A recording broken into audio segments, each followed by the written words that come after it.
Well, good day, good evening, as Jerry says. He's not here today, so second string's pulling it out. Ladies, it's ladies today.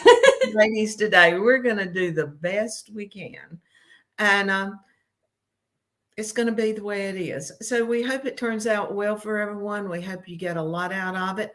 Brandi, you got anything to say about what we're going to be talking about? Well, it'll probably be shorter and sweeter than when Jerry's on here, because I joke that Jerry, like, you could just give him one word and he could talk about it for an hour. Whereas, like, I'm like, let's just wrap this up and get to the point. But yeah, today I think we're gonna talk about intrinsic and extrinsic motivation, and I really want the focus to be on the intrinsic motivation. And this is just something that's been on my mind a lot lately. I have one employee who is super, super intrinsically motivated. And as I make new hires, it's been now one of my goals to start asking a lot more questions to analyze if someone's intrinsically motivated versus extrinsic. And we'll go into that because I really want more people who are in it for their own knowledge and learning and for the betterment of themselves rather than for the carrot. Okay. Well, we'll be right back in just a short time and we'll go on with this.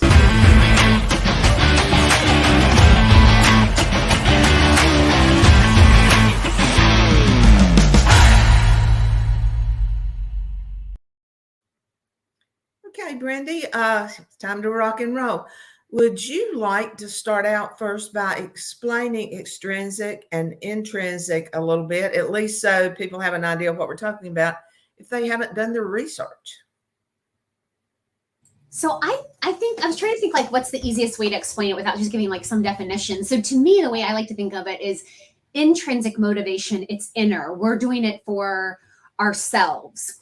Whereas external motivation, there's some reward at the end. So when I was broaching this subject with you and Jerry, I used the example of, I showed you guys a graphic with a kiddo playing soccer, and one kiddo's playing it because he wants the trophy. That's extrinsic motivation. He wants that tangible trophy and that recognition. The other kiddo's playing it just because he loves the game of soccer. He loves learning the game. He loves practicing the game. He loves just being a part. That's intrinsic motivation. So both are good. And I think I think all of us have things that are extrinsically and intrinsically motivate us. For example, I remember when I was in graduate school and every single weekend I had at least a 10-page paper to write, which would take me all day. And I would just that was back when we had actual textbooks, and I would just have a pile full of textbooks, and I would kind of dread it because I knew that day was coming up where I was going to have to sit at the computer for 8 hours, 10 hours and write my paper. And so I would always give myself a reward. Like, okay, well, when I'm done, I can watch this Netflix series, or I'm going to treat myself to a pedicure when I'm done. That was extrinsic. I was giving myself a tangible reward so that I could get through that task that I wasn't looking forward to. However, I'm very intrinsically motivated by a lot of different things. I love knowledge. I love to read. I love to research. I love to listen to podcasts. And that's just something that I'm very interested in. And I just like to soak up that knowledge. And I don't do that for anybody but for myself. So that's my intrinsic motivators. And I probably lean more to the extrinsic because, and I know I didn't pronounce that right, just feel free to fix me. But the thing is I grew up in sports. And so that adage of whether you win or lose, it doesn't matter how you play the game, that never originated with me a lot. I was always, it is how you play the game. It's the trophy at the end of the year, or whether we win. Did we go, are we the ones that get to slap hands and do things? And so even in work, I mean, when I do work, I'm kind of like you, it's more intrinsic, but my reward is finally seeing the top of my desk. So I guess it goes back to extrinsic. So it can go in so many different ways that I think each of us see things differently.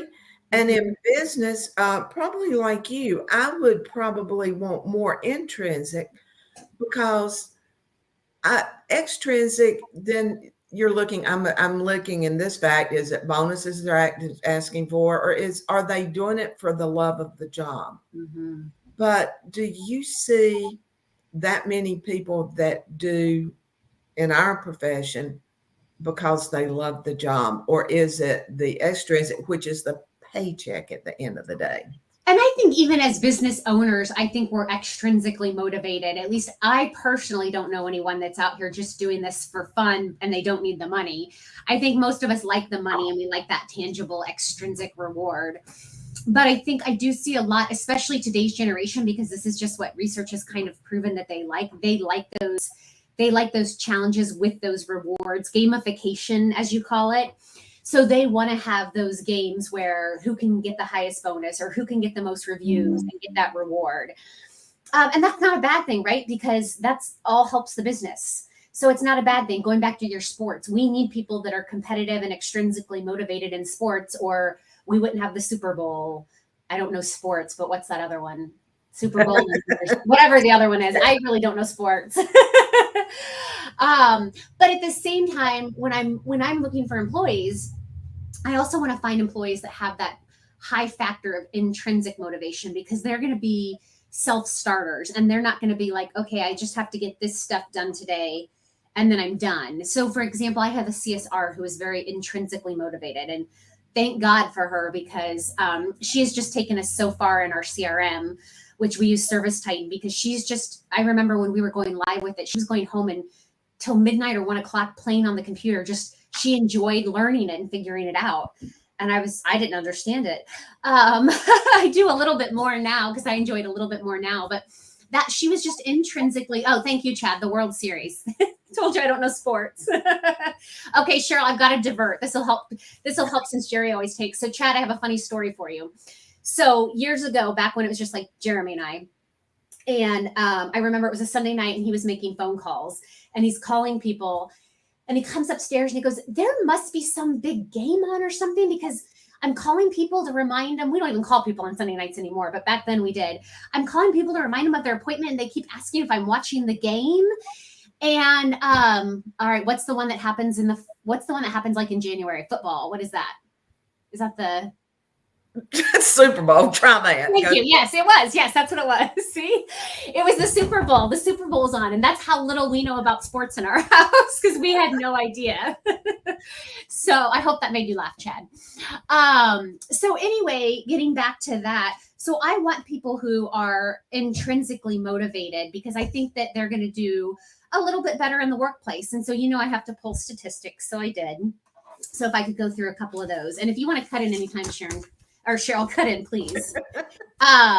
So there was some data done by McKinsey that said employees who are intrinsically motivated, so remember, internally motivated, are 32% more committed to their job, have 46% higher job satisfaction, and perform 16% better than other employees. And then from research from O'Driscoll and Randall found that intrinsic rewards, like feelings of joy or personal fulfillment, have greater impact on employee retention than extrinsic rewards like money or recognition. So another reason why I want those employees who are intrinsically motivated, because I'm going to be able to retain them longer, because they're actually getting that job satisfaction from the work that they do. And so I think kind of what brought me to this topic is because we are doing some hiring again. I feel like we're always hiring. And I was trying to look up, like, okay, what are some interview questions that I can ask? I do behavioral interviews, as do you, Sheryl. But I was like, what are some questions that I can ask that will help me to better assess if they're intrinsically motivated? And so if you'll allow me to look through my papers here, I did come up with some questions. I didn't come up with them. The articles came up with them. So for example, one would be, did you ever have a really good idea only to have it shot down initially? And what did you do about it? Give me a recent example of when you needed a high amount of energy to achieve results. Tell me about the most ambitious goal you've set for yourself. And I thought that was a really good one, because I think you can learn a lot by a person about that. In fact, one of the questions that I've always asked is, tell me about a time where you had a goal and you failed to achieve it. And I get such great answers from that. I mean, of course, I never ask a question without giving an example, because I think behavioral interviews are so intimidating from the start. I don't want somebody sitting there, like, if they don't interview well, especially, they can be the best employee and interview horribly and they're all nervous. So I always give the example, I wanted to run a full marathon by the time I was 40. However, after 2 stress fractures, I did not meet that goal. But I was very driven. It's just other circumstances happen. And then tell me about a time when you were really excited by a project or an assignment. So those are some questions we can ask during that initial interview process to see, is this person intrinsically motivated? Or are they just going to be the person that's going to come in and punch out and do the bare minimum of work? And as I've gone back over employees, okay, I got to thinking about this. It kind of ran a whole new gambit when I started. But you know what I do for a living? You know, I'm a disc assessor.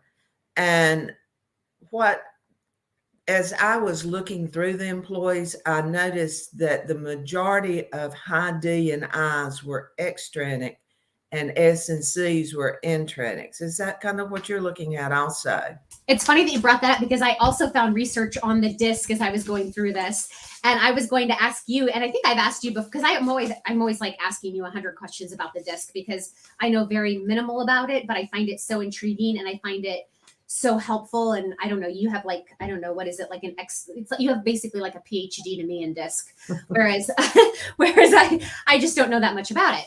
And I was looking through my papers to try and find, but I did find in here, and you're right, it did talk a lot about that, where the D's and the I's are a little bit more extrinsically motivated, just based upon their personality traits. And that was another thing that it was talking about, because I when I was researching this, I was like, well, can I make someone intrinsically motivated? Like, how do I lead so that they can be intrinsically motivated? And it was going into leadership styles with the disc and talking about, just helping them to come up with goals that they want to achieve and that they like, making sure they're in the right seat for the job. Things like that is what's going to help them be intrinsically motivated. Right. Very good. And here's Chad's. I'm going to go ahead and here's Chad's favorite question to ask. On a scale of 1 to 10, I'm being 1 being not and 10 being the most, is how lucky do you feel you are? Oh, that's a good question. And it is. You may need to write that one down for you. And then his next thing is, DISC is awesome. Everyone should DISC their new hires and candidates. And we do. Yeah. All of my clients do. Sheryl, can I show off my disc real quick? I promise I'll be right back. Go for it. Yeah, I'm probably headed close to 1,000, doing 1,000 discs at this point. So I know how important they are and where you can help place someone. I mean, we've changed people's seats because of their disc. Okay, hold yours up.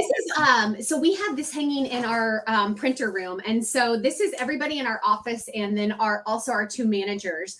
And this is their discs and also their love language. And as you can see, they're laminated. And then it has, everybody hears me talk about this all the time, they're page 21. So how do you prefer to share knowledge or teach, and how do you prefer to receive knowledge or learn? And I recommend all my clients do this. And this has made a huge impact in our office, especially as we've grown and we've introduced new personalities. I find myself sometimes just having to go, I pretty much know what everybody's letter is now, but I find myself having to go back and reread, okay, I'm frustrated with this person. Why is that? Oh, that's because they're a C. And yes, they need these explicit directions. And so this has been so helpful. And so that way we can all refer to it when if we're having any interpersonal conflict, or, I think the love languages is also very fascinating, and how we like to feel loved. And then I was thinking about Chad's question. And so Chad, I always joke, first world problems. Like, that's how lucky I feel. Like, anytime we're complaining about something, I'm like, oh, wow, first world problems. Like, I have to work 14 hours today. That's a first world problem. We've all got our first worlds. And, the thing is, you're a high D. I'm even worse than you are. So, it's hard for me to really get down and work into the minutia, just like it is you. Thank God we have people that do that part in our life, or we would really be screwed. But I think that's when you first brought up the motivation thing. that's where the disc kicked in with me, because in each disc it's explaining how to motivate this person also. And that, if I actually pulled up some discs just to make sure. You do more due diligence on the web than I do. I do due diligence off of my stuff. I pulled it up to see, okay, I know this one is such and such. Or which are they, extrinsic or intrinsic? And that's where I came up with the D, C, and the S, is because they all seem to follow the same path. And so once you get into the disc, and this was not to go into disc. I don't know how we did this, but we're doing good at it. But by going into someone's disc, you've got a good probability of the way people are going to be. And it gives you a way to train them, because you know as well as yourself, you can't create something out of somebody. You can teach them to do things, but when your core comes back out, you're going right back to your core. So we still have to do it. Let's see what Chad's got to say. Chad's hot today. Okay. If they say 1 to 6, they are not a good candidate. 7 to 10 is probably good. 0 is good too, because they typically say they don't believe in luck. He's still on his question up there. And Chad also informed me that he is a really high D. Imagine that. Well, I'm going to set the record straight, because we've been saying for a long time that I'm a high D, and I thought I was. And then I remember when we were putting these together and I was going back and I'm like, wait, my D and my I are actually exactly the same. I'm a high DI. So then, of course, I had to go on and print what is a DI for myself. So now I like to pretend I'm superior. This is my extrinsic personality coming out, the D part. I'm superior because I'm very well rounded, that I have the D and the I. What's your D number again? I think they're both 81 for my D and my I. Chad, would you like to share yours, since I know you're still on here? Till Chad goes back and checks his, we'll just go. But yeah, that's the super thing about it. And the super thing about the disc, the super thing about motivation, anyone can be motivated. I mean, you get the fire hot enough, you can motivate me to do about anything. But money's not my driver, not as much as a lot of people would be. Mine's the competitiveness. And that's what I'm going to win. You can copy me. You can do anything you want to do. But in the long run, I will win. And that's just the way I have faced life. And at my age, I'm not giving that part up now. So I feel Jerry's that way too, though. Like I always say about him, I'm always like, no one could ever outwork Jerry. Like, I don't know. He's like a robot. I feel like I always joke, I wake up in the morning and my battery's full. And then as the day goes on, it goes down and down. If I get a nap, it might go up a little bit, but then it goes down and down. And I feel like Jerry's always running like on a full charged battery. So I always joke, like I could never outwork him. And I don't think anybody could. Well, Chad just put in that he is an 80. Just for everyone's benefit, I'm a 99. And Jerry's like a 99 too, isn't he? He's a 99 also. I did look. I'm an 81D and an 81I. So, I mean, each of us, that just qualifies our core, and it gives you an idea of how we are when we represent ourselves to others. It's not that we can't have the other traits. I will never, I don't think, be intrinsic in working that way, because I enjoy what I do, but the part that I enjoy is not the part that anybody else can see. So I think mine's an internal, external, if that makes any sense. External drives for an internal feel. I think you have a lot more. I don't think you're giving yourself enough credit, though. I think you have a lot more intrinsic motivators than you're giving yourself credit for. I know I drive Jeremy crazy, because like I'll send him like 20 podcasts in a day. Like, you need to listen to this, or this article said this, or you need to watch this. And it just drives him crazy. Like some days he's just like, stop. I don't have time to read all that. And I just get so excited by all that knowledge. So I know that drives him crazy. And I know my D personality, it makes me very impatient, and it comes across in my leadership style too. Had to have a talk with a technician today, and Jeremy and I had talked with this technician last week, and I like to joke with Jeremy, like when he talks with a technician, it turns into like a therapy session. And when I talk to anybody, like when I'm doing a coaching session, it's very black and white. Like, this is what you did. And I usually end it with do better. Because I just like, let's get it over with. I'm very, and I have to, and you and I've talked about this, I have to be careful with that. Like when I'm doing electronic communication, because in email, and I want to be the same way. I just want to like respond to the email, and I have to really force myself to put pleasantries into the email. I don't mean to be rude, but it can sound or come across as rude to other people if I don't put those pleasantries in there. And really, it's just me, like, and not patient. Like, let's just get the answer out. That's why I'm like you, and I can email you with 3 And we've got someone out there saying that we're both intrinsic. I think everybody is to a point. Yeah. But you would have to be, or you'd get nothing done. Seriously. True. Yeah. And you wouldn't enjoy what you did. I mean, I enjoy my work, which gives me the intrinsic side. The extrinsic, I want to get it done now, like yesterday. And so I don't have to have the kudos that goes with it. That's the one thing I do like about being on the upper end of the D scale. I don't have to have the kudos. They're nice, but it's not something that I search for. If I'm the one that qualifies if I'm doing good or bad, just like you, a lot of other people have to be qualified. But I just, that's kind of how we are. Yeah, that was Jerry. He just put in, he's on the road today. He's been training. And so they just are having a class up in Pennsylvania. They just got done. He's on his way back. So that's why he couldn't be with us, guys. Wish he could have been. But he'll be back with us next Friday, I feel sure. And if not, it'll be just me and Brandi again. And it was a 5-day class. See, that's what I mean. Like, that just wears me out thinking about it.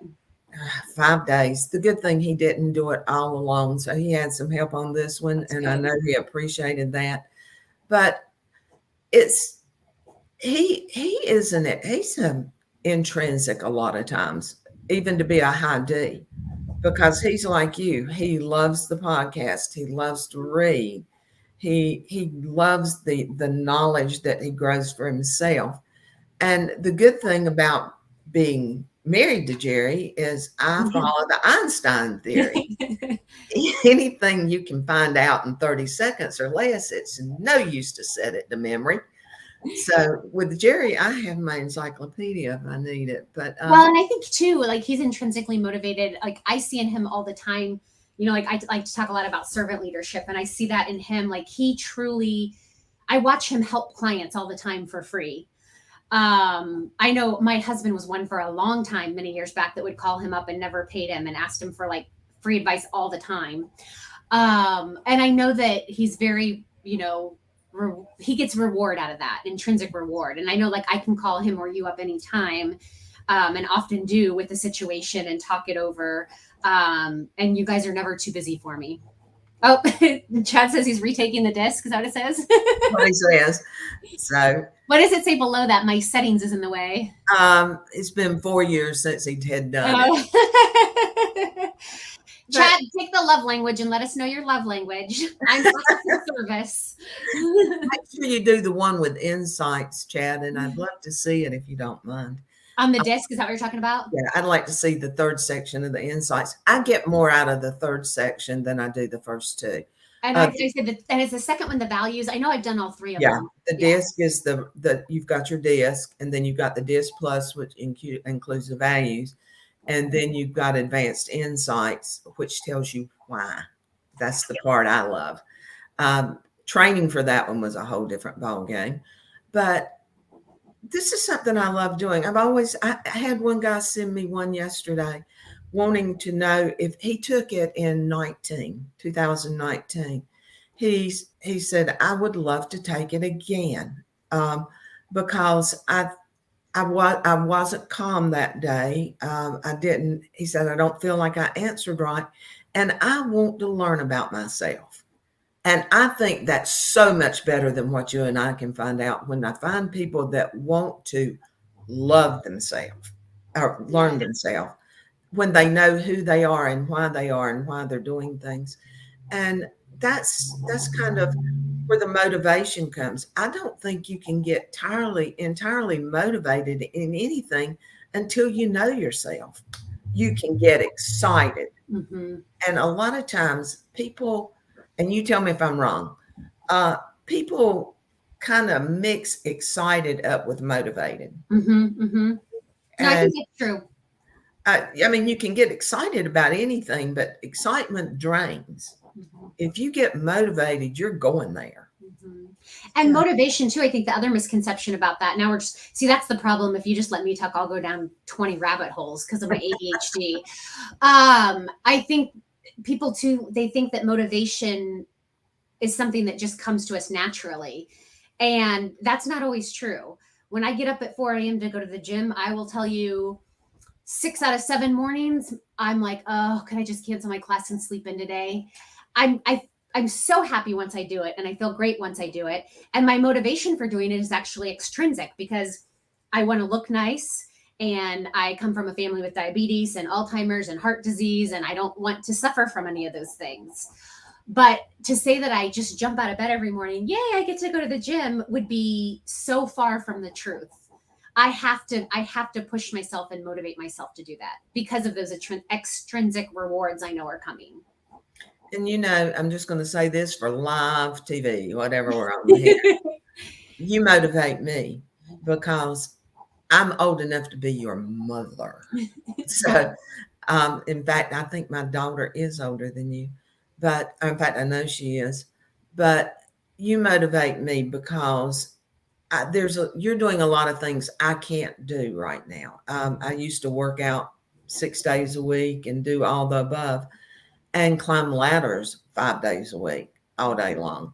And yes, you feel much better. And that's what kept me motivated back then is that idea and the fact I had to work out to be in shape for work. Mm-hmm. And I worked so I could work out. So that's kind of worked with it. And that was great. Now I take what minimal exercise I can get and look at that as good. Um, I think God only give you so many bends in your knees, and I think I have so right now I've got me a little machine down here that's motivating my legs to actually strengthen in the knee joint. Nice. So, and a lot of that was due to you because when I looked across it, do I want to do it? No. Do I have time to do it? No. Will it fit under my desk? No. But I do love it when I get done and I am feeling better. And all that was because of something you and I were talking about days ago.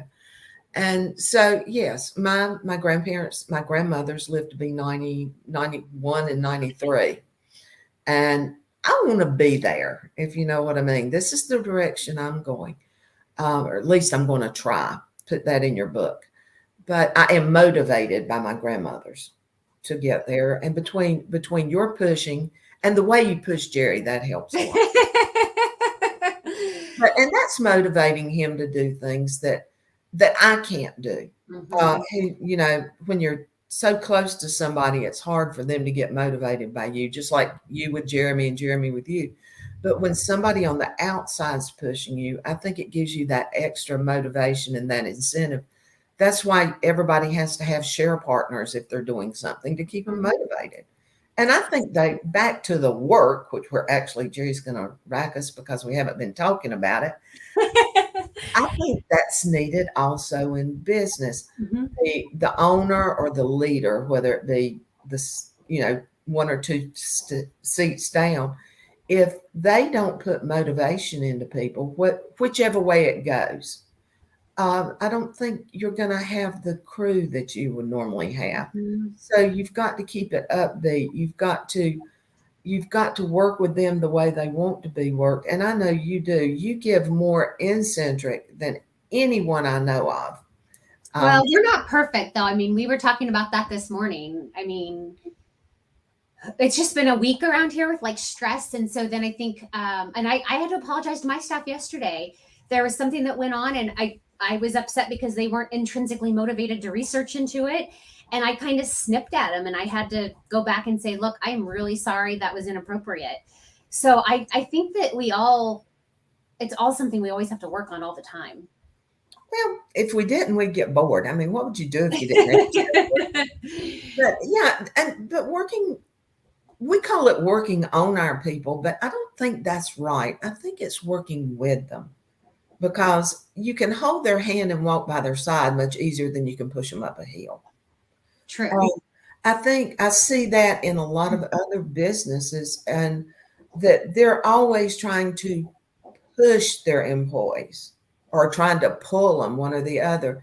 They don't walk hand in hand with them and explain it to them and work with them. And again, back to the disc, the way you deal with that particular person is the way their personality is. Mm-hmm. Each is different. We always watch people say, well, I do it with everybody. Well, everybody doesn't work. You've got to do different things with different people. Well, and that's what I like about the disc too, is because it helps me about myself know, okay, like these are my faults and these are the things I need to work on. I'm horrible about interrupting people. I'm horrible about, like, somebody comes into my office to talk to me and I'm like, okay, well, I got to keep doing this while you're talking to me. And I'm not, like, giving them my full attention. And those are things that it all points out that I can try to intrinsically motivate myself to fix, so that I can be that better person. Yeah. I mean, you can't fix anybody else till you've kind of got yourself fixed. If you're not fixing yourself, you can't fix everybody else. But you're right. I'm like you. I have to be careful not to override. And when you put me and you and Jerry on here, talk everybody, it's unreal.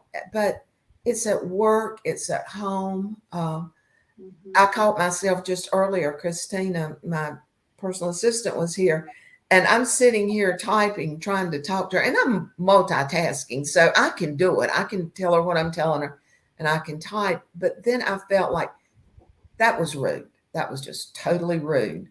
And so I guess the word is, I'm going to try to motivate myself as you I just got to stop that. And so it's not that I will stop multitasking, but it is that Chad keeps telling me he's 55% through. So of the disc, the disc for the leveling is probably the disc. That's funny. But anyway, it's nice to see somebody excited about seeing who they are. And he is intrinsically motivated to take this extrinsically to see if he matches ours. So he's trying to win. You know that. That's how we know he's that D. Yes. D's 55% and I's 45%. I thought he meant he was 55% done.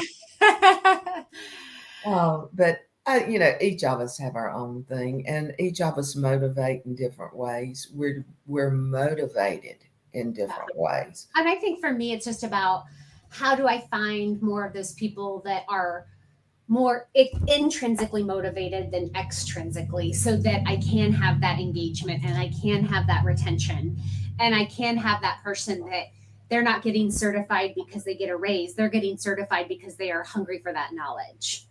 And I do find a lot when I'm hiring, one of the first questions they asked is, will they get me certified? I want to be certified. Mm-hmm. And that makes me feel good about that person, because I know that they're looking to move forward, because the certification does you no good anywhere except in this particular field of business that we're in. And so if they're looking at it for that, and they don't ask, is there a monetary fee at the end? It's just, they want to be certified. Mm-hmm. And then we also have, I have a lot of others. First question is, and how much money is it? So yeah. That's the good thing about interviewing 10 to 20 people a day. I don't know how you do it. I'm not real sure if I'm pretty much extrinsic on that one, because it's what I do, and I'm going to get it done.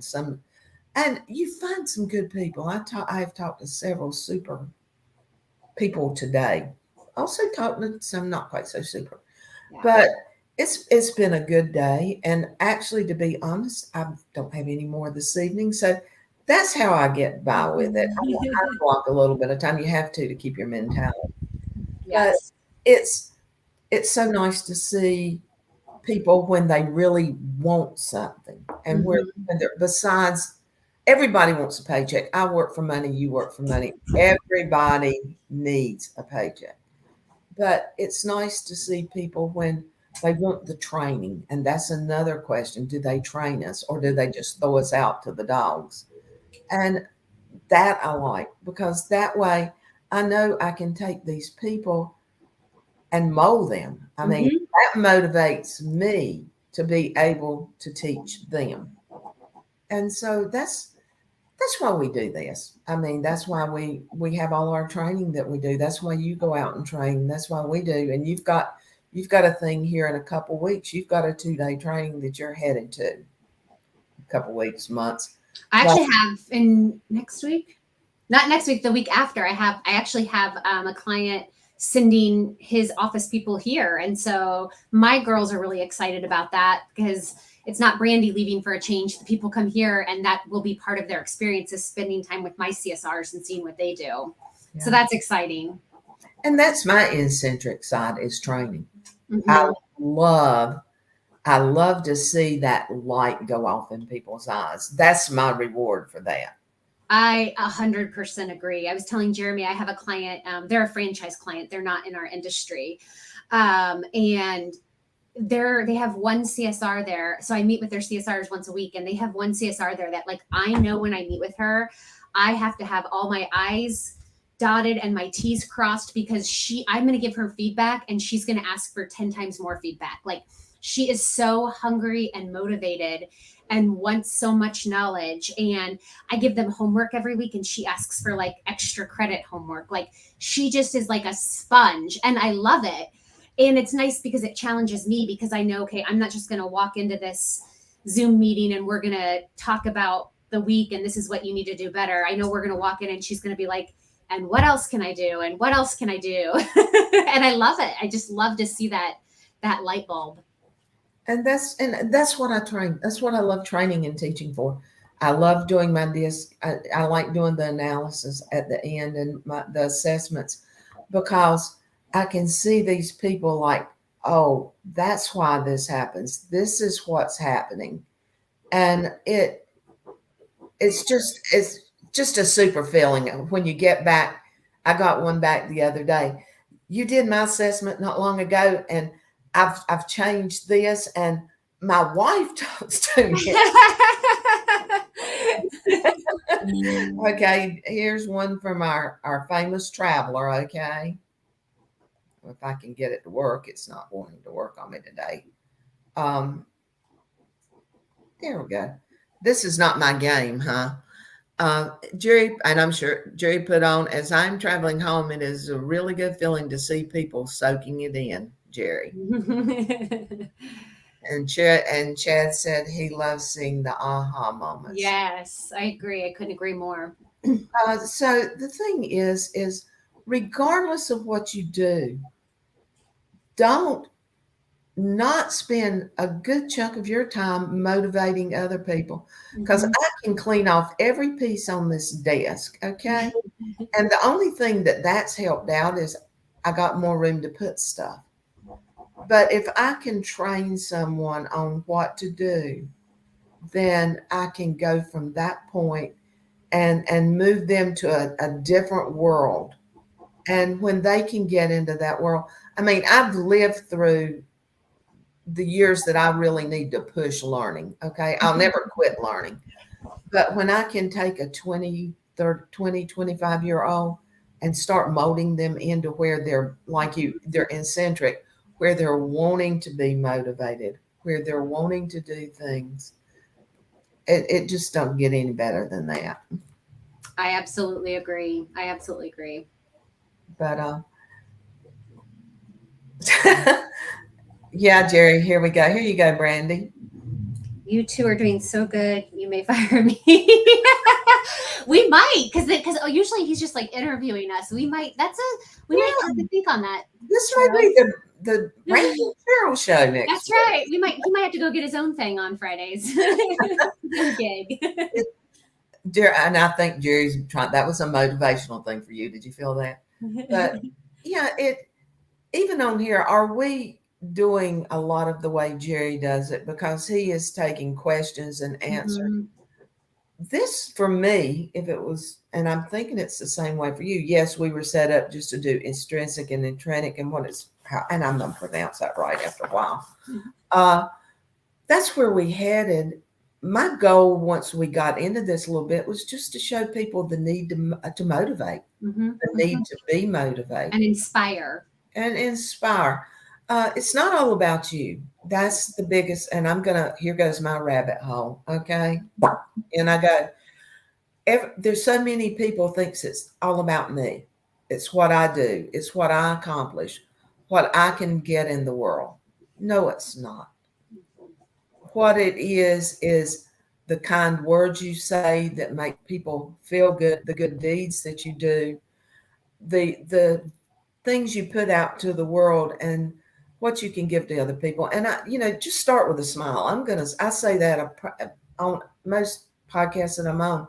The most important thing, start with a smile, and pay forward. I think that's another thing people need to learn, is to pay forward. And again, that's motivational, regardless of where you go. Okay. Well, and that's one of the things I think I like about our group coaching. So we graduated our first class that had been with us for a year. We're getting ready to graduate the second class. And a lot of those are business owners and managers, and they come there intrinsically. They come there because they want to learn, how can I be better for my employees? How can I be better for my business? And they are 100% intrinsically motivated. Now, of course, there's always, with any business owner, there's going to be a little bit of that extrinsic, like, I want to grow and make more money. But for the most part, they are there intrinsically wanting to be the best version of themselves for their company. And I love that. Yeah, and you see it every week. We've even seen companies lending out their employees for training. And we've done things on this the group coaching, not just sitting there deadhead coaching. We have made a group, and a lot of the people are moving from this into group 3. And so I think it's great. I think everybody needs that boost of power, just as you and I do. We come off of this. I come off of these every time we do one with a new aspect. I mean, you don't think you can learn anymore, and then all of a sudden you're learning more, and that motivates you on to the next one and the next one. I mean, I'm not an evening, a night person. You're not either. So we do pretty well on the coaching, but a lot of the other ones, you and I drag out before it's all over with. Oh, yeah. That's why we do the morning coaching is with them, is because it's super great. And I've noticed that a lot of them are morning people too, because they're so engaged. And I love the fact that what's said in coaching stays in coaching. Like Vegas. Las Vegas theory. So anyone out there that's looking and they're wanting something like this, feel free to get in touch with Brandi, myself, or Jerry. His email's the same, except for Jerry at. We'll be glad to help you out. We're not here to sell ourselves. I don't believe in selling myself. I do believe in giving of myself, but that's where we're at this point. And are we in it for the money? Money is just the means to make things that you want happen. My opinion. Now, that was totally Cheryl's opinion. But basically, do you have any other ideas on motivation that you'd like to kick in today? I know you've got a stack of papers. Yeah. And as I told you at the beginning of the show, we're under renovation here, creating our loft learning upstairs. And so I know our electrician's going to be cutting off the power at 3:00 my time. But I think we mostly covered it. Again, I think it's just, I'm going to continue to work on this intrinsic motivation as far as sharpening my skills so that I can assess that better during the interview process. And then just, if you're interested, group 3 is starting very soon. One of the reasons why when we opened up group 2, group 1 filled up, and we also had people that wanted to be in group 1 that had competitors in the area. And we don't allow that unless that other person says it's okay. So we will open up a group 4 if we have that dilemma again. because we want as many people as possible to be able to participate in that because it is such a great experience. I am so glad we started this. I think it's been great for the huge group of people that we've had. And what makes me feel even better is that a lot that are in these groups are wanting to come into the next one. Yeah. That Yeah. tells me they're getting what they need. Yeah. They want to continue. Yeah. They It's want, awesome. it is. So, with that, and the fact that you're going to lose power very quickly, we're going to end it for today. We want to thank you for being with us here on the show. And we will, what we will do after this, we will work at getting this online. Everything should be up and going now. If you would share it, we would appreciate it, because I think sometimes people just need to hear that extra little nudge of motivation. And if there's anything either one of us can go for you, would you please give us a call, an email? We're always here for you. And with that, I'm going to bid you adieu and see if I can do like Jerry and cut this thing off on time.